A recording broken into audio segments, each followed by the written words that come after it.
말씀은 요한복음 19장입니다. 요한복음 19장 구약성경 182쪽입니다. 구약성경 신약성경 182쪽 요한복음 19장 25절부터 27절까지의 말씀입니다. 요한복음 19장 25절부터 27절 한 절씩 교독하고 마지막 절은 함께 봉독하도록 하겠습니다. 예수의 십자가 곁에는 그 어머니와 이모와 글로바의 아내 마리아와 막달라 마리아가 섰는지라. 예수께서 자기의 어머니와 사랑하시는 제자가 곁에 서 있는 것을 보시고 자기 어머니께 말씀하시되 여자여 보소서 아들이니이다 하시고 함께 읽습니다. 또 그 제자에게 이르시되 보라 내 어머니라 하신대 그때부터 그 제자가 자기 집에 모시니라. 아멘. 오늘도 주님의 보좌 앞으로 나오신 성도님들에게 하나님의 은혜와 평강이 함께 하시기를 축원드립니다. 옆 사람에게 반갑게 인사하겠습니다. 하나님이 이 세상의 주인이십니다. 모니터 좀만 올려주시죠. 우리는 십자가의 능력에 대해서 함께 살펴보고 있습니다. 십자가는 기독교의 복음의 진리를 가장 잘 담고 있는 핵심이며 상징물이죠. 예수님께서 이 땅에 오신 목적 역시 십자가 때문입니다. 십자가를 지기 위해 오셨죠. 십자가를 통하여 우리의 죄가 깨끗게 되어지고 우리는 하나님의 자녀가 되는 권세를 얻게 되었습니다. 이곳에서 우리의 죄의 문제가 해결이 된 것이죠. 그런데 이 십자가를 예수님이 지지 않게 하기 위하여 사단은 돌을 떡으로 바꾸라 하고 자기에게 절하면 천하를 준다 하고 성전에서 떨어져 능력을 발휘하라 하며 예수님의 십자가의 길을 회방하고 막으려 하였습니다. 세상에는 가장 미련해 보이고 어리석어 보이는 이 십자가가 하나님 나라를 이루는 유일한 방법이기 때문이죠. 우리에게 예수님께서 동일하게 하나님 나라를 이루기 위하여 이것은 뭐 대단히 위대한 일이 아니고 바로 우리 성도님들의 삶의 현장에서 하나님 나라를 이루는 방법이 십자가임을 보여주고 있습니다. 우리는 편안하고 쉼이 있는 삶을 살기 위해서 많은 재물을 얻기를 원하고 큰 권력을 갖고 싶어하고 능력 있는 삶을 추구합니다. 근데 결국 이것은 사단의 속임수이며 하나님께서 원하시는 하나님 나라는 우리 자신을 부인하고 십자가를 지고 걸어가는 것, 즉 우리가 죄인임을 인정하고 자기에게 주어진 삶을 충성스럽게 살아내는 것을 하나님이 목적하고 계획하신 바대로 사는 것이 하나님 나라임을 보여주고 있습니다. 성경으로 확인해 보길 원하는데요. 마태복음 10장 38절 39절 말씀 같이 읽어보도록 하겠습니다. 또 자기 십자가를 지고 나를 따르지 않는 자도 내게 합당하지 아니하니라. 자기 목숨을 얻는 자는 잃을 것이요 나를 위하여 자기 목숨을 잃는 자는 얻으리라. 아멘. 예수님께서는 자기 십자가를 지고 따르지 아니하면 하나님 나라 들어가기에 합당하지 아니하다고 선언하고 있습니다.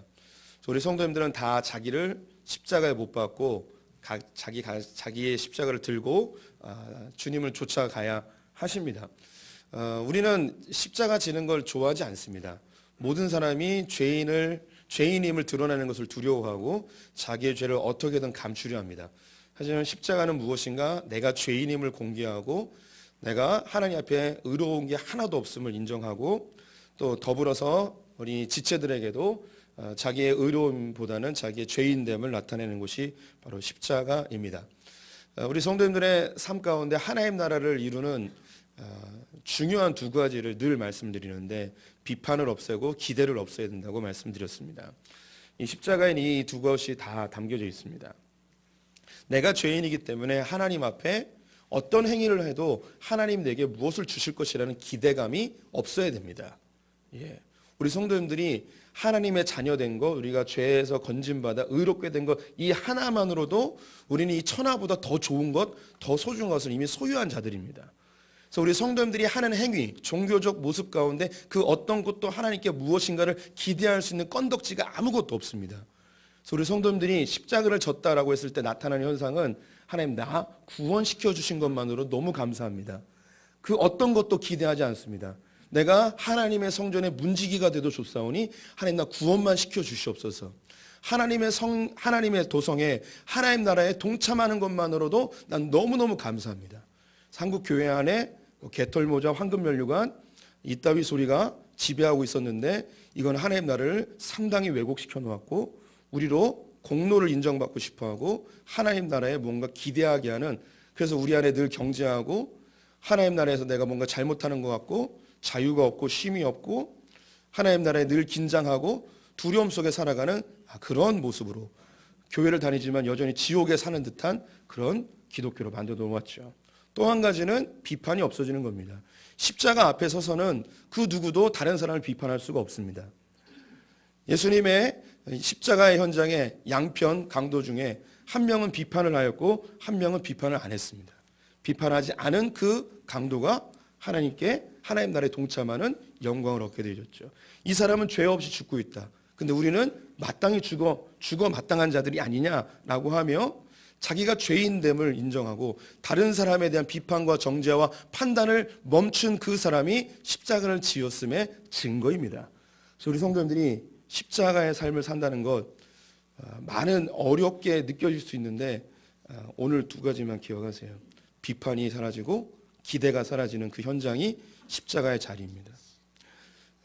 우리 성도님들은 어떻게 느끼실지 모르겠지만 저 김창현 목사는 목사 짓하면서 하나님께 무엇도 기대하지 않습니다.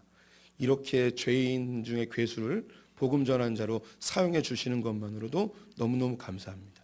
제가 목회를 열심히 함으로 인해서 내 자녀들이 공부를 잘하고 좋은 학교에 가고 이런 걸 절대 기대하지 않습니다.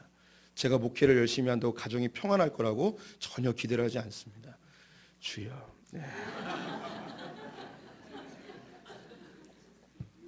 제가 목회를 열심히 한다고 교회가 부흥될 거라고 기대를 하지 않습니다. 그건 하나님의 주권이 있는 것이고 저는 내게 맡겨진 일을 충성할 뿐입니다. 우리 성도님들 제 앞에 서면 긴장되시나요? 평안하신가요? 네. 평안하시길 바라요. 저는 어리석고 우둔하여 다른 사람을 판단할 줄 모른답니다. 우리 성도님들이 예배를 빠져도 저 못된 성도 같으리라고 막 이렇게 절대 생각하지 않습니다. 새벽 예배를 나오지 아니하실지라도 저는 절대 우리 성도님들을 저 자빠져자는 성도, 지옥의 아랫목은 너의 차지다라고 이렇게 생각하지는 않습니다. 금요기도에 오지 않는다 하여서 저 입은 주둥아리야 기도의 입이야 터진 입으로 기도나 하지 하면서 이렇게 정죄하지 않습니다. 절대 정죄하지 않습니다. 절대 안 합니다.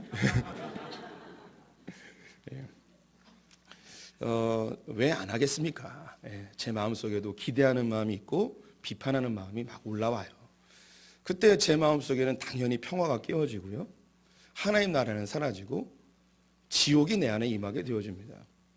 그때 저는 다시금 십자가를 붙들게 되죠. 나 같은 죄인이 나도 주님이 살려주셨는데 저 사람도 살려주시겠지. 나도 바꿔주셨는데 저 사람도 바꿔주시겠지 하며 주님의 사랑이 흘러가게 되어지죠. 십자가는 사랑의 현장입니다. 그래서 비판과 기대가 사라지게 되어 있습니다.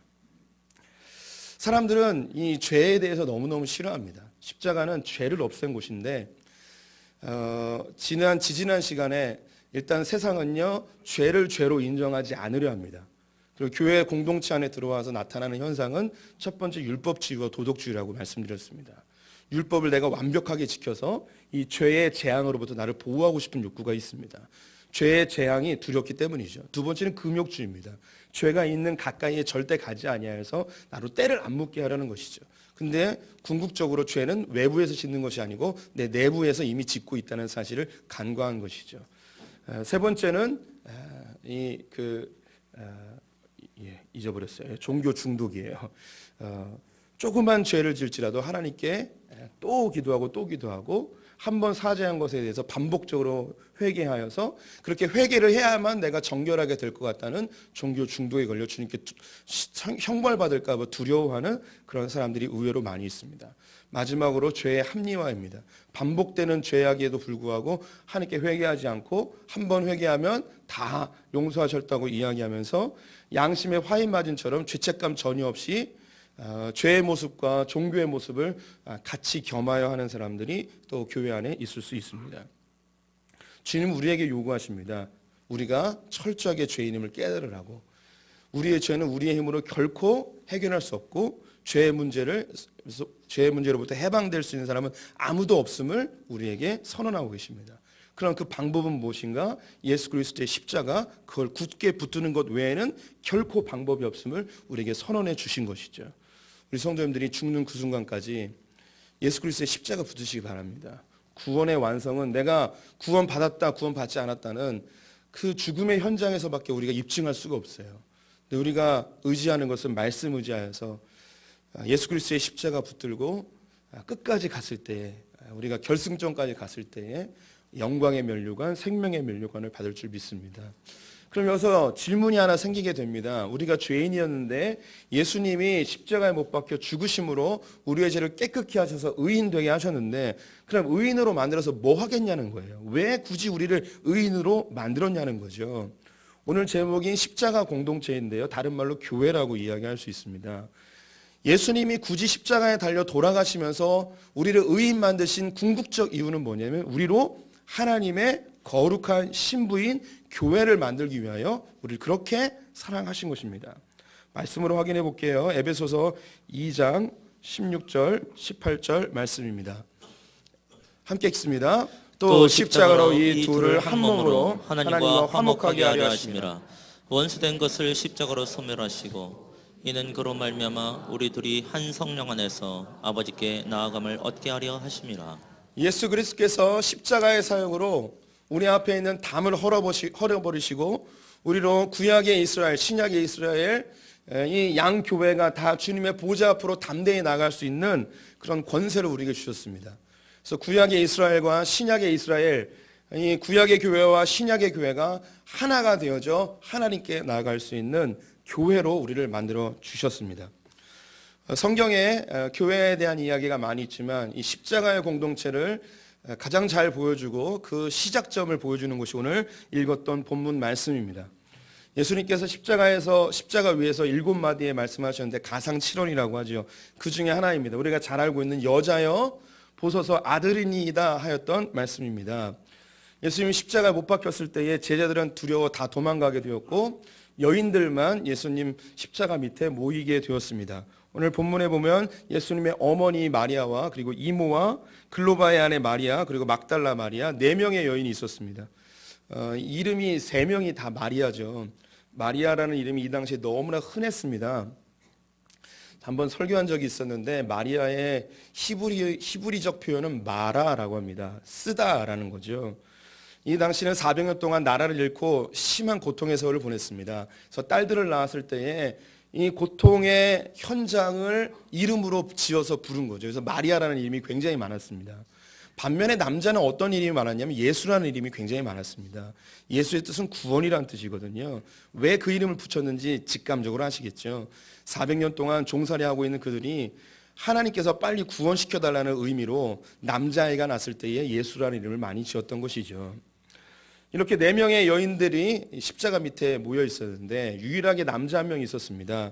성경에는 사랑하는 제자라고 이야기하였는데 이 제자는 요한입니다. 요한복음에는 3번의 표현이 나오는데 자기를 겸손히 나타내는 표현이고요.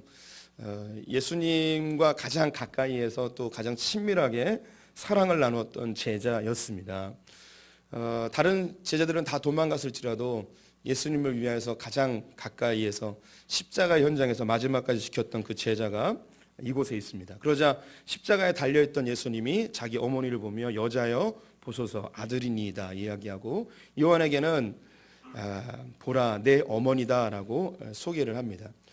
이 표현이 우리는 충분히 이해가 되어집니다. 이 마리아는 아마도 16세, 17세의 소년의 나이에 결혼을 하게 됩니다. 그런데 요셉이 오늘 본문에 등장하지 않는 것으로 보아 나이가 많은 자, 그래서 일찍 죽은 것으로 보여집니다. 요셉은 나이 많도록 결혼을 하지 못하는 그런 가난한 사람이었을 가능성이 높고요. 이 마리아 역시 나사렛이라는 가난한 동네에 사는 아무것도 없는 그런 처자였을 가능성이 있습니다. 둘이 정혼을 했죠. 그런데 뜻하지 않게 성령으로 잉태가 되어졌습니다. 당시에 정혼한 여자가 잉태를 하게 되어지면 다른 남자로 인하여서 잉태되어지면 돌을 맞아 죽게 되었습니다. 이 여자는 이제 사생아를 낳게 되어지는 여인이 된 거예요. 하지만 하나님께서 요셉에게 상황을 알려주고 그와 결혼하게끔 이야기하시죠. 그럼에도 불구하고 사람들에게는 손가락질을 당하고 심한 내적인 고통을 당하며 예수를 낳았습니다. 얼마 있다가 요셉이 죽었는지 알지 못하지만 이제 요셉은 사라지고 이 가정을 책임져야 될 사람은 예수입니다. 그 뒤로 4명의 남자 동생들이 있었고 여동생도 있었습니다. 이 마리아는 젊은 나이에 이 가족들을 간수하기 위하여 고통스럽게 일을 하며 가족들을 양육했을 것입니다. 이 마리아에게 한 가지 소망이 있었다면 이 예수가 빨리 자라서 가장의 역할을 감당해 주길 바랬을 것입니다. 그는 목수일을 배워서 일을 잘하는 듯 하였는데 갑자기 어느 날 30세가 되어지더니 전국 방방곡곡을 돌아다니며 이상한 짓거리를 하는 것입니다. 어머니 마리아가 기대했던 그런 장남의 모습이 아니라 자기가 선지자라 이야기하고 하나님의 아들이라 이야기하며 약간은 정신병자처럼 그렇게 온 동네를 돌아다니는, 심지어 율법학자들과 종교 지도자들에게, 그 권력들에게 모함과 공격을 당하는 모습을 보면서 굉장히 불안하였습니다. 한 번은 이 마리아가 자기의 동생들을 데리고 다른 아들들을 데리고 예수님을 찾아왔죠. 예수의 제자들이 어머니와 당신의 동생들이 찾아왔습니다라고 이야기했더니 누가 나의 어머니이며 누가 나의 형제이냐 하면서 모르는 척 해버립니다. 이때 완전히 뚜껑 열려버리는 거죠. 엄마도 못 알아보고 자기 동생들도 못 알아보는, 얘 완전히 미쳐버렸구나. 그래서 그렇게 3년의 세월이 지났습니다. 6월절이라고 해서 자기 제자들과 함께, 자기 같이 똘마니들과 함께 6월절 지킨다고 예루살렘 가서, 이 마리아도 6월절을 지켜야 되기 때문에 왔죠. 그래서 6월절 지키려고 와서 그 다음날이 6월절인데 갑자기 사람들이 웅성웅성대면서 골고다 언덕으로 향해 갑니다. 그래서 예수를 못 박으라, 예수를 못 박으라 하면서 갔는데 정말 그 위에 자기 아들이 매달려 있는 거예요. 홀딱 벗겨져서. 전혀 예상하지도 못했고 꿈꿔보지도 못했던 하늘이 무너지는 듯한 현장이죠. 아들 한 명만 바라보고 평생을 살았는데 얼마나 고통스럽겠습니까? 이 인간적인 마리아의 모습을 예수님도 다 보고 계시죠. 이제 자기가 죽고 장남이 사라지면 이 불쌍한 어머니, 성령으로 잉태되어져 자기가 원치도 않는 그 고통의 세월을 보냈던 자기 아들을 자기 눈앞에서 갈기갈기 찢겨져 십자가에 못 박혀 죽어가는 모습을 봐야 되는 이 어머니를 보며 이 아들 예수는 측은한 마음이 듭니다. 그래서 이야기합니다. 여자여, 보소서 아들입니다. 이제 어머니, 내가 어머니 곁에서 아들 역할 잘 못하고 죄송하지만 가야 됩니다. 대신에 옆에 내가 사랑하는 제자 요한이 있습니다. 이 요한이 나 대신에 엄마를 좀 잘 돌봐줄 겁니다. 어머니에게 얘기하죠. 요한에게도 얘기합니다. 보라, 이제 네 엄마야. 요한아, 내가 이제 사라지니까 우리 엄마 좀 네가 좀 잘 챙겨주지 않겠니? 하며 인간적인 부탁을 하는 현장이죠. 이 이야기를 들은 요한은 그 이후부터 마리아를 돌보기 시작합니다. 요한은 마지막 사역지가 에베소였는데요. 이 마리아와 함께 에베소에서 삶을 지내게 되고 마리아는 거기서 죽었다고 전승되어집니다. 사진 2컷을 보여드리는데요. 저는 가보지 못했지만 터키에 있는 에베소 지역에 마리아가 살았던 집이라고 전해지는 유적이 있습니다. 그 다음 마리아를 기념하기 위해서 세워진 마리아 기념교회도 에베소에 있다고 하네요. 그런데 이 본문이 단순히 인간적으로 예수님이 자기의 불쌍한 어머니를 돌봐달라고, 그리고 자기 가장 사랑하는 제자에게 어머니를 부탁하는 이 정도의 장면이라면 성경에 이렇게 기록되지는 않았을 것 같습니다. 특별히 이 본문에서 우리의 눈길을 끄는 유독 신기한 단어가 있습니다. 그것은 무엇냐? 여자여, 보소서 아들입니다 라고 하는 거예요. 여기서 여자여라는 거죠. 이 본문이 좀 생소해요. 성경을 많이 보신 분들은 알겠지만 어떻게 엄마에게 여자여라고 이야기를 할까요? 한동안 한국 교회는 이 여자여가 귀부인에게 이야기하는 극존칭을 여자여라고 표현한다고 설명들을 하였었습니다. 하지만 그 자료가 너무 빈약해서 이 여자애가 극존칭이라고 불려지는 것은 이걸 입증하기에 너무나 이제 약한 그 설명입니다. 예수님이 가나안 여인을 한번 만난 적이 있는데요. 이 여인이 자기 딸을 좀 고쳐달라고 했는데 예수님, 나는 유대인을 위해서 왔지 이방인을 위해서 오지 않았다 이야기할 때에 이 가나안 여인이 그 집의 개도 주인이 흘린 부스러기를 먹으면서 사는데, 당신이 주어질 은혜 가운데 이 이방인에게 주질 부스러기라도 좀 나에게 주십시오.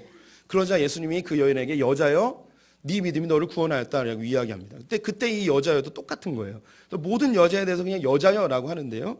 이 여자여가 무엇을 의미하는지 좀 살펴봐야지 이 본문의 진짜 의미를 알 수 있습니다. 요한복음에는 이 여자여라는 말이 한 번 더 나옵니다. 우리가 또 잘 알고 있는데요. 성경으로 확인해 볼게요. 요한복음 2장 4절 제가 읽어보도록 하겠습니다. 예수께서 이르시되 여자여 나와 무슨 상관이 있나이까 내 때가 아직 이르지 아니하였나이다.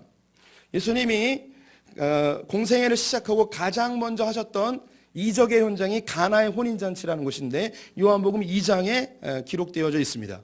예수님이 세례 요한에게 세례를 받고 40일 동안 금식한 이후에 제자들을 불러 공생애를 시작하시는데요. 자기를 바로 드러낸 게 아니었고요. 한 1년 정도 은둔의 생활을 하십니다. 그때에 제자들에게 처음으로 보여주신 기적이 가나의 혼인잔치였어요. 예수님의 친척 중에 한 명이 결혼을 한 것 같습니다. 예수님도 자기의 제자들과 함께 그 혼인잔치에 참여를 하였는데 이 잔치에 관여하였던 어머니 마리아가 포도주가 떨어진 것을 보고 이 문제를 예수에게 가지고 옵니다. 예수야, 포도주가 다 떨어졌는데 어떻게 하면 좋겠니? 라고 했더니 이 예수님이 여자요, 나와 무슨 상관이 있나이까 하면서 굉장히 싸가지 없이 엄마한테 여자요 라고 이야기하는 거죠. 여기 십자가에서는 여자요 하면 한번 들어봤으니까 충격이 덜할 텐데 처음으로 잔치자리에서 여자요, 굉장히 느끼하게 여자요 그러니까 엄마도 굉장히 막 당황했을 것 같아요. 근데 왜 여기서도 이제 여자요, 마리아에 대해서 여자라고 이야기를 했을까요? 그 뒤에 보면 이 일이 나와 관계가 없다고 이야기하면서 설명하는 것이 아직 나의 때가 되지 않았습니다라고 이야기합니다. 나의 때가 되지 아니하였기 때문에 이 일을 할 수가 없다는 거예요. 오늘 읽었던 요한복음 19장에 보면 여자라는 단어가 나오고 그 뒤에 예수님이 이야기하시고자 하는 그 때와 포도주에 대한 이야기가 나옵니다. 30절을 같이 읽어보도록 하겠습니다. 19장 30절 같이 읽습니다. 예수께서 신 포도주를 받으신 후에 이르시되 다 이루었도다 하시고 머리를 숙이니 영혼이 떠나가시니라. 예수님께서 말씀하신 때는 신앙생활을 오래 하다 보면 당연히 알게 됩니다. 그때는 언제냐면 예수님이 십자가를 지시는 때입니다. 이 때가 되어지면 포도주를 마시겠다는 거예요. 이 때가 되어졌을 때에 내가 왜 이 땅에 왔는지 그것이 정확하게 드러나게 된다는 것이죠. 그러면서 그 마리아에 대해서 여자라는 호칭을 사용하고 있습니다. 다른 마테마가 누가에서는 사용되지 않고 이 요한복음에서만 마리아에 대하여 여자여라고 이야기를 하고 있습니다. 요한복음은 다른 복음서와는 좀 다릅니다. 이건 정확한 주제를 가지고 목적을 가지고 쓰여졌는데요. 요한복음의 목적은 하나님이 이 세상에 사람을 창조하셨는데 자기의 아내 신부되어진 이스라엘을 창조하셨는데 이 이스라엘이 하나님의 사람들이 하나님을 버리고 음란히 행하여 사단의 부인이 되어버렸습니다. 그래서 이 사단의 부인이 되어버린 하나님의 신부를 되찾아 새롭게 창조하여 하나님의 신부로 만들기 위하여 오셨음을 요한복음에서 보여주고 있습니다. 이것을 재창조라고 이야기합니다. 죄로 인하여 죽게 되어진 신부를 새롭게 창조하여 원상복귀를 시켜서 하나님의 신부로 다시 만들고자 이 땅에 오셨음을 보여주는 것이 요한복음의 핵심 주제입니다. 그래서 재창조의 모습을 보여주기 위해서 요한복음 1장과 2장에 특별한 장치를 만들어 놓았습니다. 오늘 이 본문은 성도님들이 들어보기 어려운 본문이고 또 잘 이해 못하실 수도 있어요. 오늘 설교가 이해가 된다면 하산하셔도 돼요. 이제 다른 데 가서 사역자 하셔도 돼요. 잘 이해를 못하겠다. 그러면 반복 듣기를 하시길 바라면서 성경 보여드릴게요. 요한복음 1장과 2절에 읽지는 않고요. 제가 핵심 구절들을 보여드리도록 하겠습니다. 요한복음 1장 1절은 태초에 말씀이 계시니라 라고 시작하며 창세기 1장 1절에 태초에 하나님이 천지를 창조하시니라와 같은 맥락 속에서 이 본문을 보기를 바라고 있습니다. 하나님이 천지를 창조하실 때 7일 동안 창조하셨는데 요한복음 1장에는 태초에라는 말로 첫째 날을 선언하고 있고 29절에 이튿날 둘째 날 됐고요. 35절에 이튿날 셋째 날 됐고 43절에 이튿날 하며 넷째 날이 되었고 그리고 4일 3일이 지납니다. 그래서 목, 금, 토, 일 이렇게 해서 7일이 되어집니다. 그래서 그 요한복음에서는 이 요한복음 전체가 하나님께서 새로운 창조의 일을 하고자 예수님을 보냈다는 것을 보여주고 있어요. 그래서 새 창조의 모습을 1장과 2장에서 서론처럼 선언해 주고 있습니다. 그러면서 처음 사역이 가나의 혼인잔치인데 예수님이 이 땅에 오신 이유가 뭐냐면 이 혼인잔치를 하기 위해 왔다는 거예요. 근데 나의 때가 되지 아니하였기 때문에 이 혼인잔치에 참여하지 않지만 나의 때가 되어지면 이 신부를 내가 되찾아와서 혼인잔치를 하겠노라. 내가 이 포도주를 내가 만들질 않지만 내 때가 되어지면 이 포도주를 내 신부와 함께 마시리라 라고 선언하는 것이 요한복음 2장의 가나의 혼인잔치예요. 이스라엘은 결혼을 하기 위해서는 두 단계가 있습니다. 정혼과 결혼인데요. 이미 많이들 아실 거예요. 어떤 사람이 결혼하고 싶은 상대가 있어요. 그러면 장인어른을 찾아가서 이러이러해서 이 여자를 아내로 얻고 싶습니다. 그때 지참금을 지불합니다. 허락을 받았어요. 그러면 바로 결혼하는 게 아니고 정혼의 기간이 있습니다. 그 정혼의 기간 동안 신랑은 뭐 하냐면 신부와 같이 살 집을 준비하기 시작합니다. 집이 다 준비되어지면 신부를 데려오기 위하여 신부의 집으로 찾아가죠. 그래서 성경에 나오는 열처녀의 비유처럼 이 신랑이 올 때에 등불을 준비하며 혼인잔치를 준비하는 장면이 있는 거예요. 예수님께서 신부를 되찾기 위하여 이 땅에 오셨습니다. 근데 이 신부의 주인은 누구냐면 사탄이에요. 이 사탄에게 이 신부를 되찾아오기 위해서는 뭘 지불해야 되냐면 집창금을 지불해야 돼요. 이 집창금을 지불할 때에 주님이 선언하신 게 뭐냐면 다 이루었다라고 하는 거예요. 이 표현도 요한복음에만 있어요. 다 이루었다는 건 뭐냐면 다 청산하였다, 빚을 다 갚았다는 뜻이에요. 신부를 되찾아올 수 있게 빚을 다 갚아줬다는 거예요. 이제 이 여자는 너의 것이 아니고 나의 것이 되는 거예요. 그러면 정혼을 한 거잖아요. 그러면 이 신랑은 뭐 해야 된다고요? 집을 마련해야 돼요. 그래서 집을 마련하기 위하여 떠납니다. 그 떠나는 장면이 요한복음 14장 2절과 3절에 있습니다. 요한복음 14장 2절 3절 같이 읽어보겠습니다. 내 아버지의 집에 구할 것이 많도다. 그렇지 않으면 너에게 일렀으리라. 내가 너희를 위하여 거처를 예비하러 가노니 가서 너희를 위하여 거처를 예비하면 내가 다시 와서 너희를 내게로 영접하여 나 있는 곳에 너희도 있게 하리라. 예수님께서 승천하시는 것을 무엇으로 표현하느냐? 거처를 예비하러 간다고 이야기하시죠. 이 거처가 다 준비되어지면 이건 요한계시록의 새 예루살렘이라는 단어로 사용되어집니다. 신학적 용어로는 하나님 나라의 완성이라고 표현합니다. 이 거처가 준비되어지면 신랑이 다시 이 땅에 찾아와서 신부가 있는 곳으로 찾아와 이 신부를 데려가는 거예요. 그러면 그 예수 신랑이 올 때까지 신부는 뭐 해야 되는가? 몸을 정결하게 가늠하지 아니하고 오직 신랑만 기다리며 자기를 거룩하게 준비하는 것이 그 정혼의 기간입니다.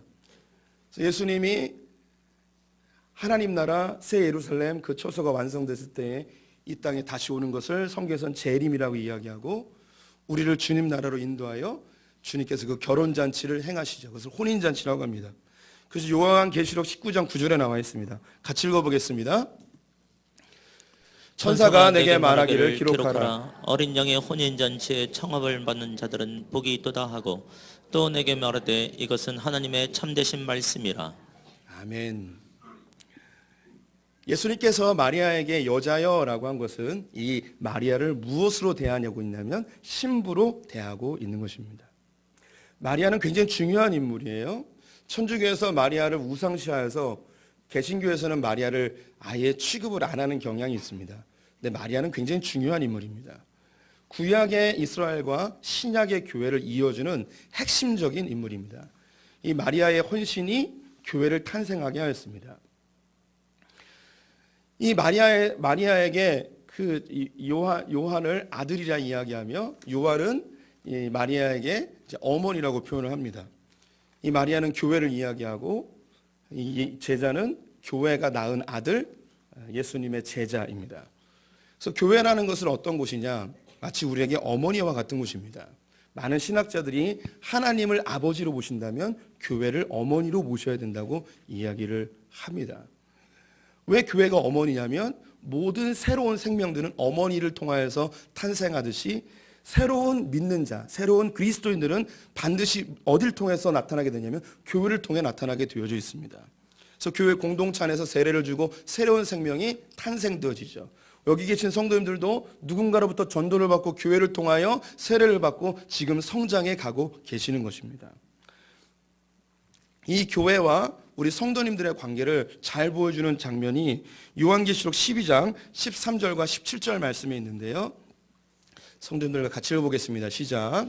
여기 자기가 땅으로 쫓은 것을 보고 남자를 낳은 여자를 박해하는지라.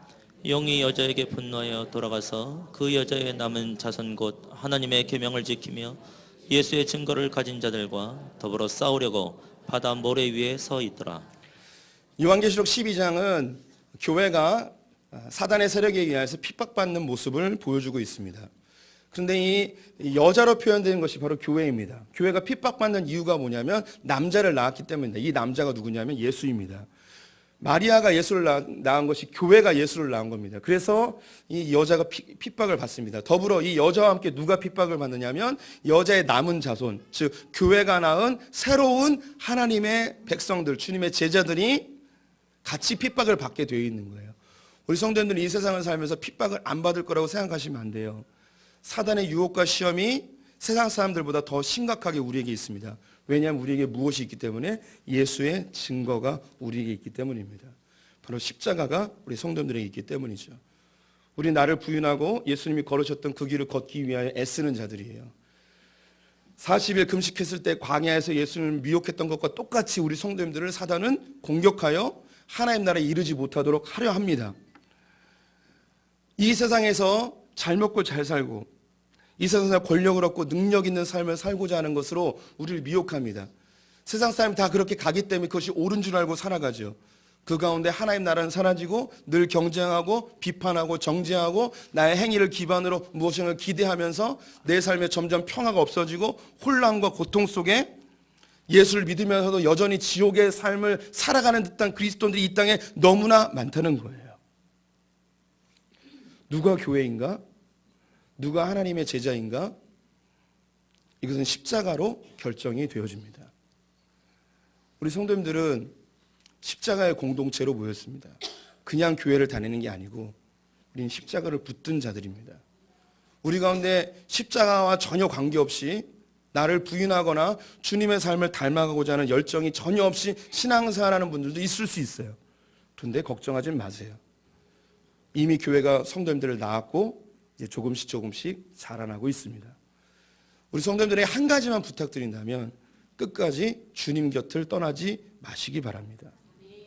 사단은 주님 곁을 떠나게 하기 위하여 십자가가 미련한 것으로 우리에게 인식시키고 이 세상이 이야기하는 부유해져야 되고 강해져야 되고 높아져야 된다는 이 가치관으로 우리를 끊임없이 유혹하게 될 것입니다. 주님은 반대로 우리에게 너희는 섬기는 자가 되어야 되고 너는 약한 것을 두려워하지 말아야 되고 하나님 나라를 위해서 손해보는 것을 절대 두려워하지 말고 사람들 때문에 상처받는 것 두려워하지 말라고 우리에게 끊임없이 요구하고 있습니다. 세상은 특별한 것을 추구하지만 하나님은 너희의 일상의 삶 가운데 평범하게 사는 것을 절대 두려워하지 말라고 이야기합니다. 이 세상은 뭔가 특별한 일을 하고 위대한 일을 하라고 할 때에 하나님께서 우리에게 너희가 아무것도 안 하는 무가치한 인생이라고 느껴질지라도 절대 두려워하지 말라고 네가 끝까지 십자가만 붙들게 되어지면 이 세상 그 누구보다도 위대한 인물로 만들어 주겠노라고 약속하십니다. 약한 자를 들어 강한 자를 부끄럽게 하시고 가난한 자를 들어 부유한 자를 부끄럽게 하시는 그 하나님의 놀라운 십자가의 진리를 우리 성도님들 끝까지 붙드셔야 합니다. 내가 가난하기 때문에 주님 버리고 돈 따라가지 마십시오. 주님 따라가다가 돈을 얻을 수도 있어요. 하지만 돈 따라가다가 주님을 놓쳐버릴 수 있습니다. 좋은 대학 가기 위하여 주님을 버리고 공부하는 것, 주님을 놓쳐버릴 수 있습니다. 내가 조금 좋은 대학을 못 갈지라도 끝까지 주님 붙들겠습니다 라고 한다면 내가 원하는 대학을 갈 수도 있고 그 이상의 대학도 갈 수 있게 되는 것이죠. 내가 꿈꾸는 위치, 내가 꿈꾸는 삶이 있을 수 있습니다. 내가 이것 이루기까지는 잠시 주님 뒤로 하고 내가 그거 붙들겠습니다 라고 하는 분도 있을 수 있습니다. 하지만 그러다가 영원히 주님을 놓쳐버릴 수도 있습니다. 예수님은 교회가 시작되는 현장이 십자가 바로 밑이었습니다. 예수를 낳은 마리아에 대하여 여자여 이야기하며 어머니라 이야기하며 교회가 이곳에서부터 태동되었음을 이야기합니다. 그리고 이 교회를 어머니로 모시는 자가 누구냐면 예수 그리스도의 십자가 밑에서 끝까지 십자가를 붙들고 있는 그 제자가 주님의 아들, 딸이 되어짐을, 그리고 교회를 어머니로 모심을 보여주고 있죠. 우리 성도님들, 오늘 본문은 조금 어렵습니다. 그래서 두서없이 설명해 드린 것 같습니다. 주제가 명확하지도 않은 것 같고, 우리 성도님들이 어떻게 이것을 소화해야 될지 저도 정확히 잘 모르겠습니다. 한 가지만 기억하신다면, 각자 다 느끼는 바가 다르시겠지만, 다른 어떤 것보다도 교회 떠나면 신앙은 유지하기 어렵습니다. 아무리 힘들고 아무리 상처받고 아무리 어려워도 어머니의 모태와 같은 이 교회를 절대 등지지 마십시오. 교회는 소품교회만 있는 것은 아닙니다. 소품교회가 마음에 안 들고 제 얼굴이 더 이상 보고 싶어 하시지 않으신다면 가까운 교회 소개시켜 드리도록 하겠습니다. 의외로 좋은 교회는 많이 있습니다. 절대 교회를 등지지 마십시오.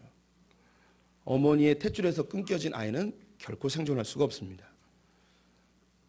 예수님은 교회에 대하여 얘들아 이제 너의 어머니야. 예수를 낳아 2000년 역사 속에서 끊임없이 핍박받았던 그 교회가 너의 어머니야. 이 교회가 없으면 너는 이 세상의 풍랑과 유혹과 핍박 속에서 결코 이 신앙을 유지할 수 없단다. 이 교회를 지키기 위하여 애쓰기 바라고 이 교회가 너를 지켜줄 거야 라고 말씀하고 있습니다. 교회를 어머니처럼 모셔서 끝까지 붙어있는 분들 되시기를 축원드립니다. 기도하겠습니다.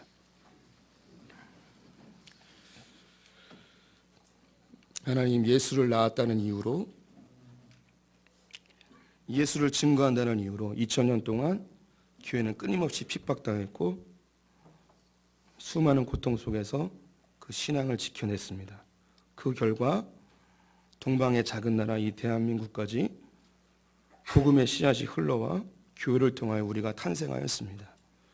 우리의 모태와 같은 이 교회를 소중히 여기는 자들 되게 하시고 어떤 핍박 속에서도 교회를 지켜내는 자들 되게 하여 주시옵소서. 우리의 신앙의 모태와 같고 못자리판과 같은 각자의 교회를 잘 섬기게 하시고 한국에 있는 교회들을 긍휼히 여기시며 부흥시켜 주시옵소서. 진정 십자가만 붙드는 하나님의 백성들, 그리스도의 증거를 가진 제자들로 넘쳐나게 하여 주시옵소서. 지금 우리 주 예수 그리스도의 은혜와 하나님 아버지의 무한하신 사랑과 성령의 교통하심이 하나님을 아버지로 교회를 어머니로 모시기로 결정한 어머니의 탯줄에서 끊어지지 않고 끝까지 붙어있기로 결정한 소풍의 모든 성도들 가운데 지금부터 영원토록 함께 있을지어다.